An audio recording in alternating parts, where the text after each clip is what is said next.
Bona vesprada. València Refugi som un col·lectiu, ara ja associació, tenia la ciutat que el que estem treballant són no sols migració, quasi totes les actuacions van per ahir, sinó drets humans, que és una cosa més ampla. El que passa és que avui per avui les actuacions en drets humans, les emergències que tenim estan principalment centrades en migració perquè és un dels grups humans més desposseïts i més vulnerables i desprotegits que tenim a les ciutats, no?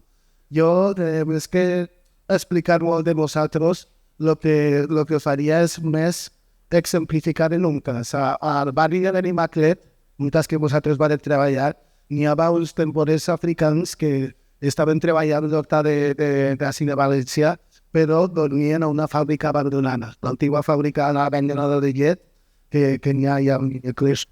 Estava 8 anys vivint al carrer en unes condicions infrahumanes. Va baixar Maria d'actes des d'Esquerra Republicana de Catalunya des d'allà per a conèixer l'assentament que teníem així a València. Van estar 10 minuts en una volta per allà i quan vaig ir no podia de les picades de xinxes i de bitxos que portaven a zones d'entrar 10 minuts. Imagina't viure en aquestes condicions. De fet, varen morir 5 mentre estàvem... tot el món ja coneixia la situació, l'administració coneixia la situació i abans de trobar una solució, 8 anys, varen morir 5 d'ells sense solució. Aleshores, què passa? A la fi el que passa és que per allà havien passat amb tot d'associacions fent assistencialisme barat. És a dir, te porten menjar, si no em fa falta menjar, jo tinc diners, estic treballant. Te porten mantes, jo tinc mantes. Te porten roba, si jo ja tinc roba. Aleshores, què necessites? Jo el que necessito és una vivenda, perquè tenim diners, no han sigut capaços en 8 anys d'encontrar un particular que mos alquili. És que després teniu 50 i la mare del vostre país i me destrosseu el pis. Ah, no, tot va bé mentre una companya de l'associació està cridant, però quan apareixes en la persona i veuen el color de pell i l'accent, ja, ai, mira, és que no, és que tenia que haver llevat l'anunci, se m'ha oblidat, ai, catxis, i ja no se pot.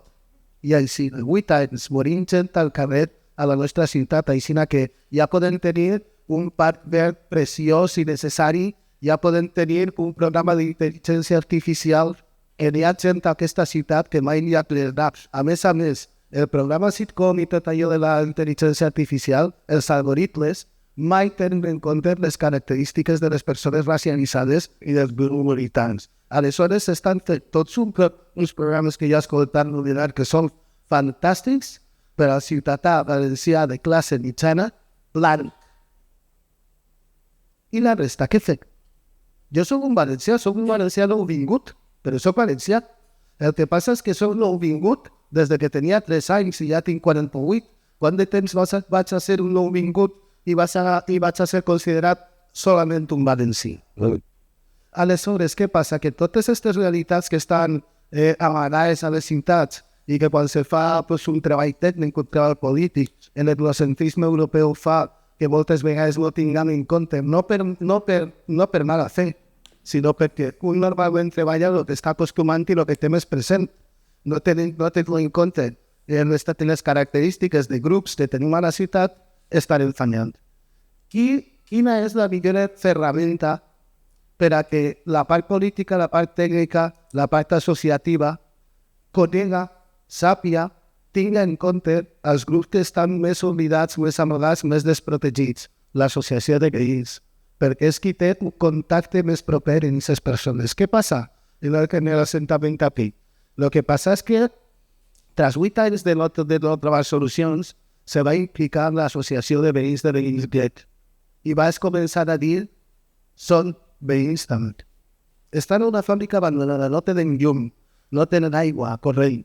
L'Ajuntament li s'ha ficat una font per a que tinguin aigua pública a 300 metres, així que tornen d'una jornada interminable d'estar al camp treballant per la nit i tenen que començar a agafar garrafes de 5 litres, que és el que poden carregar, i fer 300 metres d'ida i volta per a tenir l'aigua que fa les necessitats diàries de 18 persones.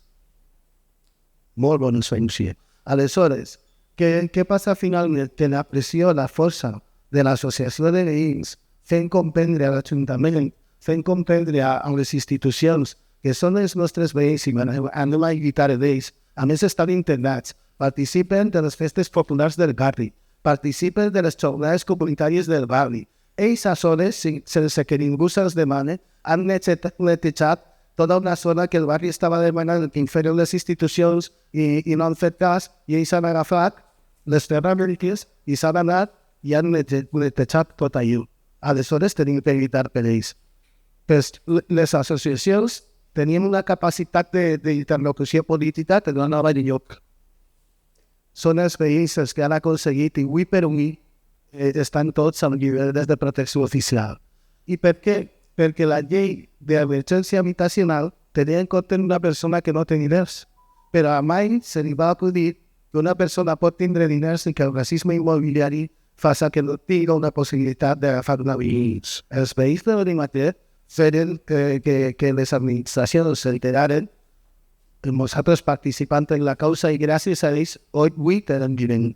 Per això, jo el que vull dir a totes les associacions de veïns és que quan parlen per tots, inclús pels grups més minoritaris que n'hi ha al barri, per tots, perquè l'associació de veïns moltes vegades, quan tot el sistema ha fallat, és l'únic recolzament que una persona que viu al carrer i que no té papers pot tindre. Gràcies. Okay.